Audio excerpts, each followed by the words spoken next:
Pues nada, eso, gracias a todos, como ha dicho el padre Ronchalo. Quería, bueno, pues como me conocéis muchos, otros no, mi nombre es Marta Moreno y soy la editora, tengo el honor de ser la editora de este libro, Un camino para liberarnos a todos, de la editorial Nueva Eva. Y yo os quería contar, antes que el padre Francisco Javier os cuente un poquito más del libro, yo os quería contar el cómo fue. Así, con permiso. Sí, yo no me acuerdo. No quiere acordarse. Porque él no se ha rendido. Sí, sí. Es que yo se lo he puesto un poco difícil. Sí, siempre. Es que este es el cuarto libro, ¿verdad? Que saca y los hemos trabajado juntos, los 4 libros. Y cuando me llega y me dice, yo quiero hacer un libro del Señor de los Anillos. Y yo, muy bien, pero ¿qué tiene eso que ver con la, o sea, porque la idea del Evangelio, ¿estaba ya la idea del Evangelio desde el principio del todo? Sí. Lo que pasa es que yo decía, vamos a ver, como digamos, Suena friki. Tolkien y el Evangelio, digo, el Señor de los Anillos y el Evangelio, pero la gente dices Tolkien y dices ponernos la fe católica, aunque todo el mundo lo sabemos, pero como que rechina, sobre todo a los académicos. Y entonces yo le decía, nos van a liquidar. Nos van a decir, ¿pero esto qué es? Esto no se puede hacer, está yendo contra Tolkien, porque él decía que no, que la alegoría la odiaba, que no era... Y yo decía, no. Entonces me mandaba, Marta, ya no sé ni cómo se atrevía, he escrito un capítulo, a ver si te gusta. Y yo mientras intentando convencerle de otros temas, para que escribiera sobre otros temas, y él me mandaba uno. Yo decía, no lo veo porque era un resumen de algo del Señor de los Anillos. Yo decía, para resumir el libro está el Rincón del Vago. Parece un trabajo del Rincón del Vago. Claro, yo le dije que yo conocía la página ya por detrás. Sí, o sea, un resumen, yo decía, claro, yo no, un resumen no. Entonces, claro, ya íbamos, la segunda intentona, yo creo que hubo 3 o 4, ¿no? A ver por dónde se podía encontrar que no fuera un resumen, y ahora os explico por qué también he querido hablar de esto, pero que no fuera un resumen del Señor de los Anillos y que a la vez, pues lo del Evangelio tampoco era un equilibrio. ¿Cómo metes el Evangelio y que no quede por encima del Señor de los Anillos, porque le gusta mucho, pero estamos hablando del Evangelio, que el Evangelio tiene que estar por encima de cualquier libro, en principio. Entonces, hace un equilibrio, pero yo creo que el equilibrio está conseguido, que cada libro ocupa la parte que tiene que ocupar y que al revés, que se complementan perfectamente, que Tolkien nos daría la enhorabuena, no solo su aprobación, sino más que eso. Y que los académicos, pues al final, pues que me da bastante igual lo de los académicos. A ver, pero yo he hecho filología y yo he tenido que trabajar mucho la crítica literaria, pero llega un momento cuando tienes que hacer crítica y llega un momento en que dices, al final el crítico es un punto de vista. El lector, yo ya me he hecho de los lectores. Ya, o sea, de decir, cada lector va a sacar una experiencia distinta y el crítico no tiene que... Es un camino. Un libro es un camino de comunicación entre el autor y el lector. El crítico viene por aquí, por ejemplo, ¿no? Están ellos dos, está el autor y está el lector, recibiendo. El crítico llega y dice, esto es tal. A lo mejor el autor jamás pensó en lo que está interpretando el crítico, pero el lector saca para su vida una serie de enseñanzas súper útiles. ¿De qué? ¿A quién le sirve el crítico? A poca gente. ¿Vale? Entonces, que yo vuelvo a decir, yo he hecho crítica literaria y he hecho mucha, pero al final me he dado cuenta de que la experiencia que tiene el lector con un libro no la podemos estropear por lo académico, ¿vale? Entonces hay que saber analizar una obra y hay que saber editar una obra y hay que saber si la obra tiene futuro o no lo tiene y trabajar juntos hasta que el autor llegue, pues, a conseguir algo que yo creo que está fenomenal y que ayuda mucho. Y que ahora viene, porque os cuento también esto, ¿qué pasa si yo no conozco, que no es mi caso, pero habrá gente que me pregunta, a la gente a la editorial, si no me he leído, no sé si tenéis esa pregunta, ningún libro del Señor de los Anillos, ¿me puedo leer este libro y lo voy a entender?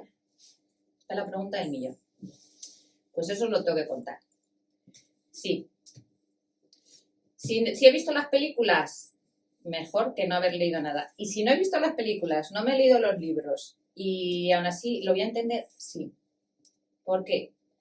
Pues porque no cuenta tanto. En cada capítulo hay parte del Señor de los Anillos, un extracto, un fragmento y un fragmento del Evangelio. Pero el fragmento del Señor de los Anillos se entiende lo que está pasando. O sea, si está en una batalla y dice alguien algo, pues entiendes, no hace falta que sepas. Hombre, te haces a la idea, ¿no? Si está hablando de la oscuridad, si está hablando del cansancio, si está hablando de la lealtad, si está hablando... Y luego está el Evangelio. Con que conozcas el Evangelio entiendes el Señor de los Anillos. Así os lo digo. Es así. Entonces, es mejor, tienes un segundo nivel de lectura, digamos, si conoces las dos cosas porque es mucho más rico, pero no se deja de entender. O sea, que se puede entender sin habérselo leído. Y me consta que a su madre le ha pasado eso. Está leyendo, sí. El resto ha leído el Que lo está leyendo y que está disfrutando y que lo está entendiendo sin ningún problema. O sea, que no es que diga, no me puedo leer esto porque no pasa nada. No pasa nada, ¿vale? Es más rica la experiencia si se ha leído. Yo me lo leí El Señor de los Anillos con 15 años, lo cogí y no viví hasta que terminé, desde que empecé, o sea, ya no me acuerdo. El año pasado. No, es que no paraba. O sea, es que me enganchó tanto que yo no sé qué hice esos días. Yo solo sé que lo cogí y no paré de leer hasta que terminé.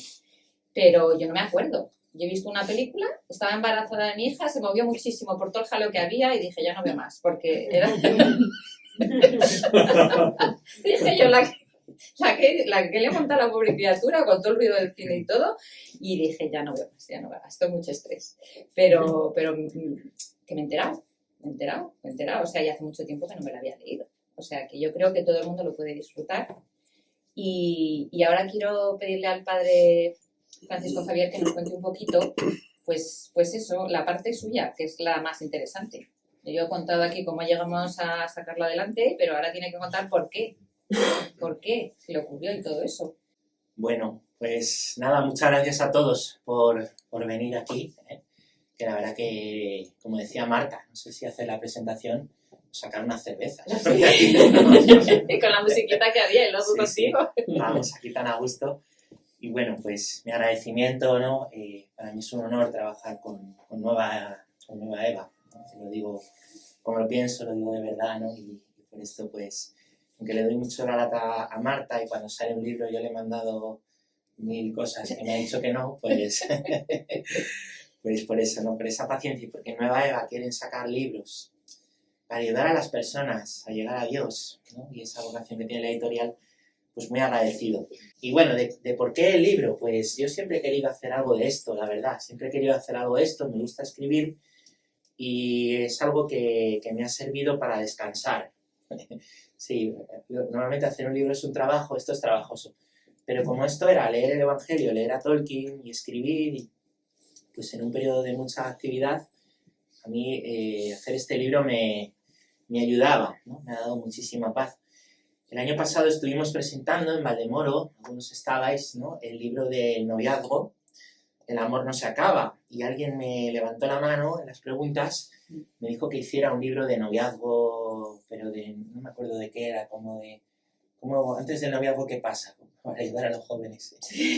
Y yo respondí muy sinceramente, quiero hacer algo del Señor de los Anillos, y todo el mundo se echó a reír y tal, porque parecía de broma, pero no, aquí estamos. ¿No? Sí, verdad. Totalmente de verdad, ¿no? Yo la que me reí dije, sí, hombre. Sí, ¿no? Los anillos. Se reía Marta porque parecía una tontería, parecía de José Mota, pero no, era de verdad. Y bueno, os cuento un poquito, ¿no? Es por mi amor a Tolkien que se hace este libro. No sé si conocéis la vida de John Ronald Reuel Tolkien. Muchos sí, y muchos mucho mejor que yo, porque yo no soy el que más sabe de Tolkien en esta sala. Esto es así, ¿vale? Tolkien es conocido principalmente por ser autor del Señor de los Anillos, El Hobbit, ¿no? Pero su vida es pues, realmente asombrosa, ¿no? Era escritor, poeta, filólogo, lingüista, profesor universitario, ¿vale? Tenía de todo. Él nació en Sudáfrica, lo que es Sudáfrica, que era un protectorado inglés, ¿no? Y bueno, pues muy pronto se muda a Inglaterra con su madre y su hermano pequeño, con 3 años. Cuando tiene 4, su padre se muere y queda huérfano de padre. Imaginaros para su madre, viuda, con 2 hijos, pues lo difícil que tuvo que ser. Y unos años después, en el año 1900, Tolkien tenía 8 años, su madre se hace católica, lo cual es el más difícil todavía, porque a los anglicanos no les gustaban mucho los católicos.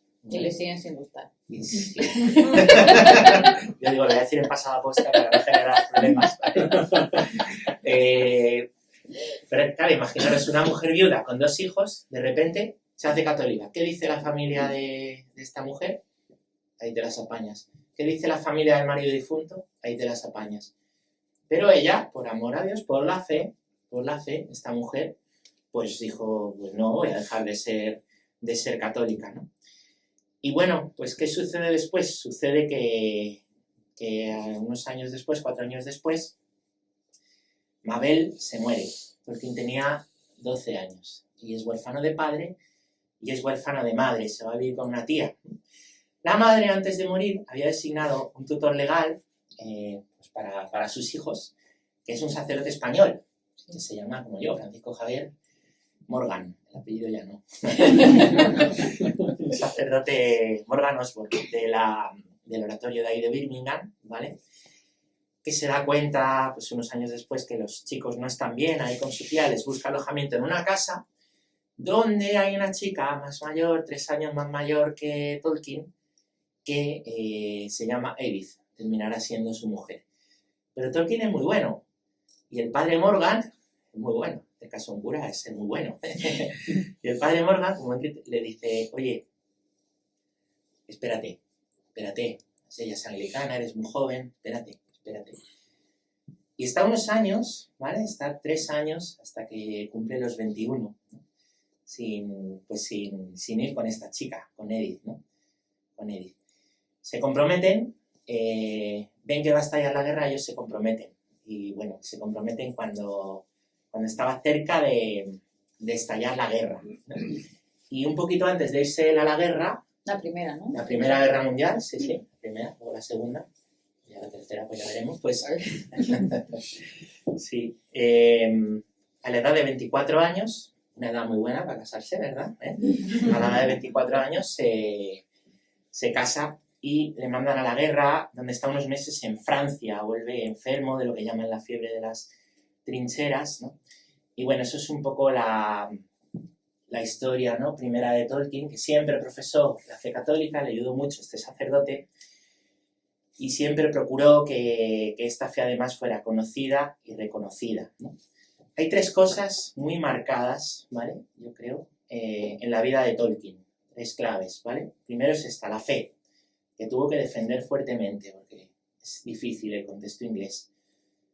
La segunda, sufrimientos fuertes, huérfano de padre, huérfano de madre, la guerra, el esperar para salir con esta chica.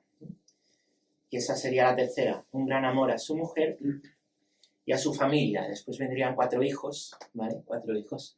Resulta muy conmovedor leer las cartas a Papá Noel que Tolkien escribía a sus hijos y que os recomiendo vivamente que podáis leer en estas fechas de Navidad, que es muy bueno, ¿no? Pero de estas 3 cosas, la fe, el sufrimiento, el amor a su familia, la clave de todo es la fe, porque la fe es la que te enseña, bien lo sabemos, ¿no? A ser fuerte en los sufrimientos, a ir adelante, y la fe es la que te enseña a dar la vida por la familia, y en el caso de Tolkien a construir una familia como la que él no tuvo, que es algo que yo digo mucho a los jóvenes, en este tiempo de dificultades y familias que se rompen, podéis tener la familia que a lo mejor no tuvisteis, ¿no? Pues esto lo hizo Tolkien. Entonces, para mí la fe es una clave interpretativa fundamental. Él también lo viene a decir en una carta muy famosa que seguro todos conocéis, que es la número 142. Menos mi madre, que si no ha leído menos habrá leído las cartas. Esta noche empieza a leer. Dice, pobrecita. Cuando llegue a casa. Pues dice Tolkien responde a un sacerdote jesuita en esta carta, que le pregunta al sacerdote que por qué no hay más elementos religiosos en El Señor de los Anillos, y dice: El Señor de los Anillos es, por supuesto, una obra fundamentalmente religiosa y católica, de manera inconsciente al principio, pero luego cobré conciencia de ello en la revisión. Esta es la causa de por qué no incluí o he eliminado toda referencia a nada que se parezca a la religión, ya sean cultos o prácticas en el mundo imaginario, porque el elemento religioso queda absorbido en la historia y el simbolismo, ¿vale? Está diciendo eso, él no hizo este libro con una intención religiosa, pero releyéndolo dijo, es que me he dado cuenta que esto es una obra no solo religiosa, profundamente católica, profundamente católica. La fe, pues está ahí. Señor de los Anillos no es un libro propiamente de espiritualidad, ¿vale? No es la imitación de Cristo de Tomás de Kempis, no es el cántico espiritual de San Juan de la Cruz. Pero como Tolkien tiene fe, la fe del autor impregna el libro. Y quien tiene esa fe y lee El Señor de los Anillos, más allá de los elfos, los orcos, los enanos, ve las huellas de la fe en Dios que Tolkien transmite. Quien no tiene fe dice, qué novela tan buena, ¿no? Pero quien tiene fe ve algo más. Pasa siempre, ¿no? La fe no es oscurantismo, la fe es iluminación. La fe sirve para ver más. La fe de Tolkien era profunda y era sencilla, ¿vale? Os voy a leer un testimonio bonito y revelador de dicha fe de un amigo suyo que se llama George Sawyer, ¿vale? Dice, el domingo asistimos, Tolkien y yo, al oficio en nuestra iglesia habitual. Antes de salir de casa preguntó si se escuchaban las confesiones antes de misa, pues dijo que le gustaba confesarse antes de recibir la comunión. No creo que tuviera sobre su conciencia algún pecado grave que pudiera considerarse grave. En verdad, Tolkien era lo que los directores espirituales llaman escrupuloso, esto es, inclinado a exagerar la maldad de los pensamientos indisciplinados y pecaminosos que atormentan al común de mortales. Pero sobre todas estas cosas era un devoto y estricto católico, a la vieja usanza, que había sido educado en la creencia de que si era posible habría que confesarse antes de comulgar. Qué cosas, ¿eh? Un católico radical que se confesaba antes de... En el banco de delante, 2 o 3 niños intentaban seguir el servicio en un sencillo misal ilustrado, y Tolkien parecía más interesados en ello que en lo que se estaba desarrollando en el altar, como hoy.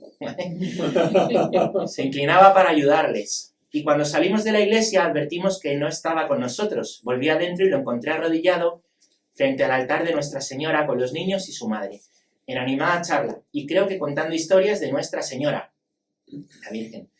Yo conocí a la madre y más tarde averigüé que los había dejado arrobados. De nuevo esto era muy típico, le encantaban los niños y tenía el don de ganárselos. Mamá, ¿podemos ir siempre a la iglesia con ese señor tan bueno? El episodio ilustra también un aspecto esencial de su persona, su gran devoción a Nuestra Señora. Años después me escribió una carta en la que afirmaba que atribuía cuanto de bueno o hermoso había en sus escritos a la influencia de Nuestra Señora. Y cita literalmente la frase que le puso Tolkien, la influencia más importante de mi vida. Bueno, es bonito. Y vemos 3 cosas en el texto, ¿vale? Primera, Tolkien tenía un gran amor a la Eucaristía. Acudía fervorosamente. Yo no le llamaría escrupuloso. Yo diría que el amigo George Sawyer es un laxo. Yo no le llamaría escrupuloso. Diría que es un alma fina que cuida los detalles para el Señor y que habría que revisar al amigo, ¿vale? Pero bueno, aquellos años. La segunda, Tolkien tiene un gran amor a la Virgen. Esto aparece aquí. La influencia más importante de mi vida, le dijo a este chico. La tercera, Tolkien, hemos dicho amor a la Eucaristía, amor a la Virgen. La tercera es amor a los sencillos, a los humildes, que es profundamente evangélico. En este caso se ve pues en ese cariño a los niños, a su madre, a los que con gran amabilidad estaba instruyendo. Él es un catedrático muy importante. Él es un hombre muy famoso. Él es un hombre de una inteligencia tremenda. Y aparece aquí enseñando a rezar a unos niños y a una madre en una iglesia de pueblo un domingo. ¿Vale? Fijaros. Pues este es Tolkien. ¿Qué pueblo? ¿Sería Oxford? No, era un pueblo. Digo, porque estaba pensando... Era el pueblo. Yo me estaba colocando en Oxford, porque yo, como él estaba allí, y en la iglesia de los dominicos, que era donde yo iba a misa, yo me lo he imaginado. Ahí, ¿no? Aquí he hecho yo, y digo, y yo imaginando que es una iglesia preciosa. Y digo, ¿cómo qué pueblo? Me acabo Pero, tampoco sería enorme. Pero... A ver. No, pero este era hombre de campo. Acabar de destrozar la historia. No, era hombre de campo este George Sawyer, sí. Sí. Nada de confesarse poco, era hombre de campo. Y bueno, se ve también, por cierto, una gran preocupación por la transmisión de la fe. Tolkien quiere transmitir la fe, sean niños o sea C.S. Lewis. que después Tolkien tuvo mucho, lo sabéis, que ver en la conversión desde el ateísmo de C.S. Lewis, ¿vale? Tremendo, ¿no? Bueno, ¿por qué he escrito el libro? Pues ya veis que a mí me gusta mucho Tolkien, ¿vale? Cuando yo tenía 15 años lo leí por primera vez, era cuando salieron las pelis, ¿no? Entonces, cosas friki yo tenía que leerlas. Sí, sí, yo tenía que leerlas, me gustaba mucho. Yo venía a sitios de esto a jugar a las cartas Magic y al Warhammer y al rol y a todas esas cosas, ¿vale? Sí, sí. Y he salido bien, ¿vale? ¿Cómo se ríe? Porque alguno de aquí, ¿no? Bueno, pues yo salía a las películas, se habían puesto de moda, pues yo quería verla, ¿no? Una historia épica de elfos, de orcos, de magos, ¿no? Y entonces me puse a leerlo, pero claro, aquel libro era distinto, ¿no? Porque cada vez que lo leía es que no podía parar de leerlo. No podía parar de leerlo. No era un libro más de fantasía, como tantos que yo había leído, ¿no? No eran las crónicas de Dragonlance, ¿no? O los propios libros de las historias de Warhammer, ¿no? Esto era otra cosa. No era un libro más de fantasía. Y a mí me daba mucha alegría y mucho consuelo y me calentaba el corazón. Todavía hoy me pasa. Y seguro que a algunos os pasa cuando leéis a Tolkien, que os da consuelo. Es que esto no es casualidad, ¿eh? Que Tolkien lo ha hecho para eso. ¿Cómo lo sabe usted? Porque lo ha dicho. Ahora lo vamos a ver, ¿vale? Bueno, mi madre decía que estaba... Vamos a una silla para ella y la ponemos Bueno, por alusiones. La pobre se va a tener que defender. por ilusiones. Por ilusiones. No, mira, mi madre decía que estaba obsesionado. Sí. Tú que eres madre, pues lo hubieras dicho igual. Pero si yo he dicho que también con 15 años, yo en mi familia no me veía tampoco. Yo cogí el libro y ya desaparecí. Sí, sí. Lo mismo. Entonces, ¿estaba yo obsesionado? ¿Tenía razón mi madre? Pues sí. Porque una madre no se equivoca nunca. Y es verdad que yo dejaba de atender responsabilidades de la casa. Que también es verdad que si no hubiera sido por eso, hubiera sido por otras cosas, ¿vale?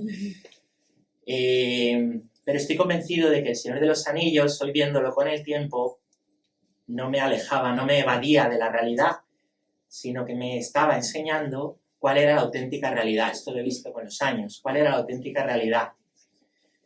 Y el motivo por el que yo no me podía despegar del libro es el mismo que hoy, que es que ese libro estaba hablando de mí, ¿vale? Que ese libro no simplemente estaba hablando de la comarca, o de Rivendell, y de Lothlórien, y de Rohan, y Minas Tirith y Mordor. Que estaba hablando de una realidad muy profunda, la realidad profunda de la vida. Y estaba enseñándome una visión, que es lo que nos enseña a todos, si leéis El Señor de los Anillos, nos está enseñando una visión bella, buena y verdadera. Y hoy en el mundo faltan muchas cosas bellas, buenas y verdaderas. Hay muchas cosas malas, y mucho Sauron, y mucha fealdad, ¿no? Por eso Tolkien toca tanto el corazón, y el corazón salta de alegría. El Señor de los Anillos tiene una enseñanza que a mí me parece fundamental en nuestro tiempo, porque el tiempo hoy carece, que es que siempre hay esperanza en el sufrimiento. Siempre hay esperanza en el sufrimiento.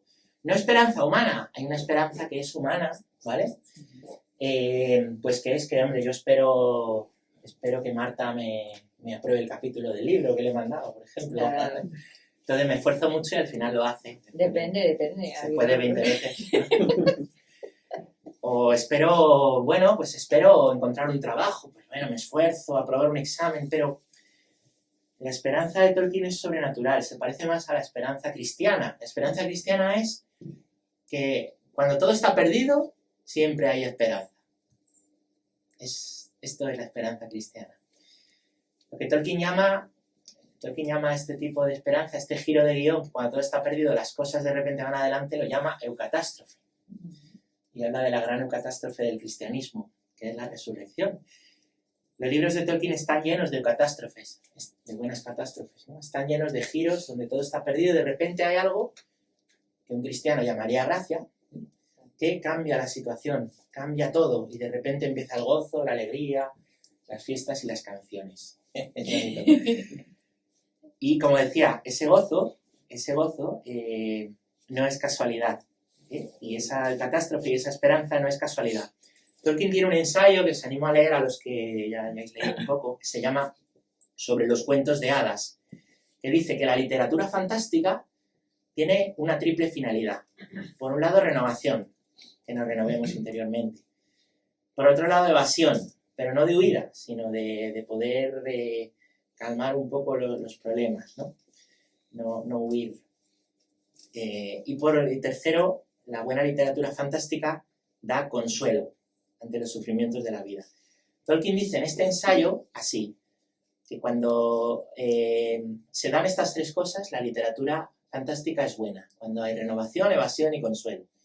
Cuando en un relato así llega el repentino desenlace, nos atraviesa un atisbo de gozo, un anhelo del corazón, que por un momento escapa del marco, atraviesa la misma tela de araña de la narración y permite la entrada de un rayo de luz. Es decir, que Tolkien está buscando eso para nosotros. Está buscando eso con lo que escribe. Renovación, consuelo, gozo, ¿vale? Lo está buscando. Hay un experto en Tolkien que se llama Stratford Caldecott. Seguro que Pablo Ginés lo conoce y a lo mejor alguno más. ¿Vale? Yo le escribí y ¿Sí? me contestó. ¿Qué dice? En un libro. No. Ahora no sabía que le iba a mencionar. Anda. Que falleció de cáncer. Sí, ha muerto. Que me dio una pena. Sí, estaba muy malito. Sí, ¿qué iba a decir? A ver. Yo pensé, sí. No sabía esto, pero pensé, digo, si estuviera vivo le hubiéramos escrito para que nos escribiera una línea. Sí, pero ya falleció hace unos años. Sí. Bueno, Tolkien, experto en Tolkien, Stratford Caldecott, que es converso, viene de la nueva era, de la New Age, que tanto daño está haciendo. Dice, un sacerdote católico que conozco lee El Señor de los Anillos entero una vez al año. No era yo. Como ves, somos muchos, ¿eh? Somos muchos, estamos escondidos, pero somos muchos, ¿vale? Estamos bajo tierra aquí. La catacumba. Un sacerdote católico que conozco lee El Señor de los Anillos entero una vez al año. ¿Por qué alguien haría algo semejante? Por supuesto, la gente se obsesiona con cualquier cosa que les haga olvidarse de sí mismos, pero mi amigo sacerdote no es de esa clase, ni yo tampoco, aunque leí y releí el libro infinidad de veces mientras crecía. La verdad de los mitos y las leyendas soporta bien la repetición, leerlo muchas veces, porque no puede ser aprehendido enteramente de una vez. Y hay historias dentro de las cuales debemos crecer, historias que abordan la manera en que están hechos el mundo y el ser. Esas historias son como sueños que pueden ser compartidos por toda una cultura. Sueños sanos que devuelven el equilibrio a la psique, orientando nuestra energía y nuestros pensamientos a la verdad. Sueños que semejan un oasis en el desierto. Leerlos puede ser, en cierto modo, como rezar. Está diciendo es que, como estamos todos fatal, leamos a los clásicos para poder sanar. Está diciendo una cosa tremenda. Y es verdad, a lo mejor os ha pasado esto a vosotros, con el libro del Señor de los Anillos, o con la buena literatura, que os ha ido acompañando a lo largo de vuestra vida.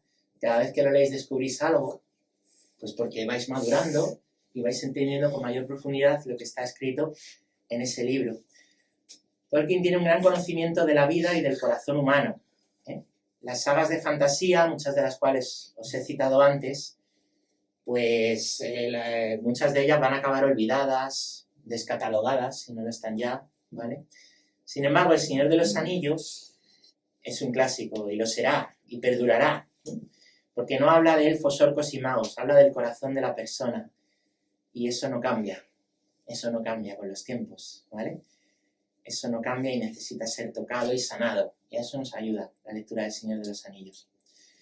Bueno, yo no soy académico de la lengua, ni historiador, ni filólogo, pero soy sacerdote y teólogo.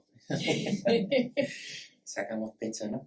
Entonces mi acercamiento a Tolkien es desde ahí. El debate, la verdad es que el debate de Tolkien de los catedráticos lingüistas, como dices, es muy interesante. Sí, sin a mí me despreciarlo, sí. Tiene su...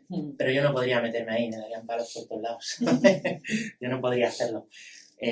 Por eso mi acercamiento a Tolkien es desde la fe, desde la teología católica y desde el Evangelio, convencido de que la lectura de Tolkien, que a mí me ha hecho tanto bien, sigue y va a seguir haciendo mucho bien a muchos hermanos en la fe. Por eso este libro no es para entrar en debates intelectuales, lingüísticos de mucha altura, que encantado de hacerlo aunque me den, pero sino que es para la evangelización, ¿vale? Son 100 pequeños capítulos con fragmentos de la obra del Señor de los Anillos que me llamaban la atención y que he relacionado con algún evangelio o lectura del Nuevo Testamento para explicar desde cómo toca la obra de Tolkien la vida el cómo toca a Dios la nuestra.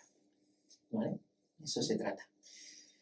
El propio Tolkien dijo en este ensayo de los cuentos de hadas, el Nuevo Testamento ofrece un relato maravilloso que abarca toda la esencia de las historias de fantasía.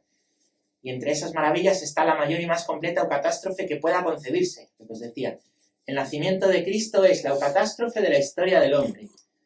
La resurrección es la eucatástrofe de la historia de la salvación. Esto es tremendo. Esto es tremendo. Sobre los cuentos de hadas, ¿no? Tolkien, que vive en medio de un mundo racionalista, del cual nosotros estamos todavía pagando los platos rotos, ¿vale? Dice una cosa, los mitos son verdad, porque tienen elementos de verdad, que transmiten la verdad, no son cuentos, ¿no? Entonces Tolkien lo que quiere es transmitir a través de sus obras la verdad, a través de esos mitos que él escribe. Pero más aún, para Tolkien, el Evangelio era la verdad revelada, el mito verdadero, por así decir, si se entiende bien esta expresión, el mito verdadero, ¿vale? Tolkien dejó muy claro en el prefacio que no quería alegorías, lo ha dicho Marta. Algo alegórico son las crónicas de Narnia, ¿vale? Donde Aslan es el león, la mesa del sacrificio es la cruz, y Edmund el traidor es Judas, y se ve muy bien. Pero para Tolkien en la alegoría lo que pasa, lo explica en el prefacio del Señor de los Anillos, es que el autor dirige por dónde quiere que vaya el lector. Y él dice aplicabilidad.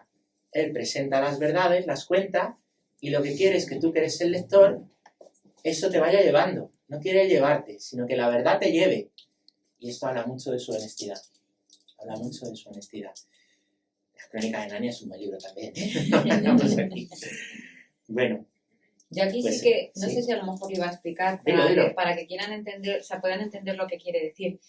Él no se pueden reconocer personajes del Evangelio concretos, a ver, sí se puede, pero bueno, este señor o esta señora del Evangelio en el libro, pero sí se pueden reconocer comportamientos que puedes decir, esto, o sea, él no pretende reflejar esa persona concreta, sí, pero sí se pueden recoger esas enseñanzas, claro, y aplicarlas a la propia vida. Claro. Es lo que decía, decir esto. Bueno, es que no he explicado todavía, no sé si lo he explicado ahora. ¿Por qué quería escribir el libro? Para que, o lo del grupo. Será eso. Lo voy a explicar ahora. Digo, a ver Justo si me adelanto, lo o sea, para explicar ese sentido de la aplicabilidad, de cómo nos puede... Sí, o sea, Gandalf no es Cristo, por ejemplo. Claro. Gandalf no es Cristo. Tolkien no pretende eso. Claro. Aunque tú puedes encontrar en Gandalf lo que es un buen guía, lo que es sacrificarse por los demás, y te puede recordar a Cristo. Es verdad, es verdad. Y te puede ayudar, porque tú vas a ser marido y quieres ser un buen guía de tu familia, o sacrificarte por los más pobres, los más débiles, tú que eres sacerdote, ¿no? Puedes encontrar en Gandalf esos rasgos que están contados y narrados y recogidos también en el Evangelio, ¿no? También este libro nace de esa experiencia que dice Marta mía, en un grupo de jóvenes que llevamos años reuniéndonos para comer. Y de paso leer a Tolkien. No, era al revés, para leer a Tolkien y de paso comer. Perdón. Nos llamamos los Erugini. Es un término élfico que no podrías comprender. Pero yo me he leído, esto está contado. Está contado ahí, sí. Y bueno, como buenos hobbies lo que hacemos es reunirnos, llenar una mesa de comida para alimentar a un regimiento, ¿vale? Porque sí, tiene que sobrar. Porque es verdad, la alegría cristiana es abundancia. Por eso cuando el Señor multiplica los panes y los peces, sobró. Eso de hasta que no te lo acabes todo... Eso es de madre. No va, es de madre. No me incluyo. Pero lo católico es la abundancia, ¿vale? De vez en Sí, cuando. por no tirar. Por no tirar, sí. También el Señor dijo que lo recogieran. Sí. Y lo hacemos. Hay que recogerlo. Bueno. Y nada, como va creciendo el grupo en años, pues la comida irá siendo cada vez más sofisticada y menos basura, poco a poco, ¿no? Lo que no cambia es que después de comer cada uno lleva un texto que le gusta de Tolkien, de la obra de Tolkien, de cualquier libro o ensayo que tenga, sobre un tema que hemos seleccionado previamente y lo relaciona con un acontecimiento de su vida y también a la luz de Dios. Como entenderéis, esto requiere mucha confianza, abrir el corazón. Hemos hecho muchos temas estos años: sufrimiento, amor, muerte, compromiso, amistad, resurrección, un montón, ¿sí? Y bueno, pues de este relacionar la vida de Tolkien, llevarla a la vida, relacionarla con el Evangelio y darnos luz y compartir fraternalmente, pues también es la idea de este libro. Estos grupos no se me han ocurrido a mí, le debo mucho al padre Izquierdo, el padre Antonio Izquierdo, fundador, iniciador también, ¿no?, de la Asociación Católica Española de Tolkien, con don Pablo Ginés, que me ha hecho uno de los prefacios del libro. Pues ya ha ido haciendo eso con grupos que se llaman Nardili durante muchos años, ¿no?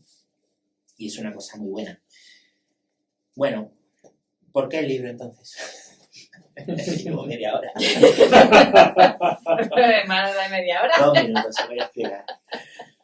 Me gustaría transmitiros a lo largo de estas páginas que Dios se ha servido de Tolkien y la fe de Tolkien para hacernos bien a nosotros, para salvarnos. Porque Dios nos quiere salvar. ¿Qué quiere Dios? Que lleguemos al conocimiento de la verdad y nos salvemos. Y me gustaría hacerlo porque he descubierto que es posible aprovechar las situaciones y comportamientos que nos narra la obra y los personajes del Señor de los Anillos para afrontar mejor los acontecimientos propios de la vida. Sí, porque a veces en la vida nosotros estamos en la comarca y a veces estamos con los jinetes negros detrás y a veces estamos en Moria con Gandalf y de repente perdemos a Gandalf. Y a veces estamos en los bosques de los Lorien o entramos en la tierra de Mordor a destruir el anillo. Esas cosas nos suceden, ¿no? Nos suceden. Y Tolkien nos puede ayudar a reconocerlas. Y el Evangelio nos puede ayudar a iluminarlas. Este es el motivo por el cual la obra está así. Un poquito de Tolkien, un poquito de Evangelio que explique, pero luego eres tú el que tienes que ver y cómo te ayuda esto a tu propia vida. A tu propia vida.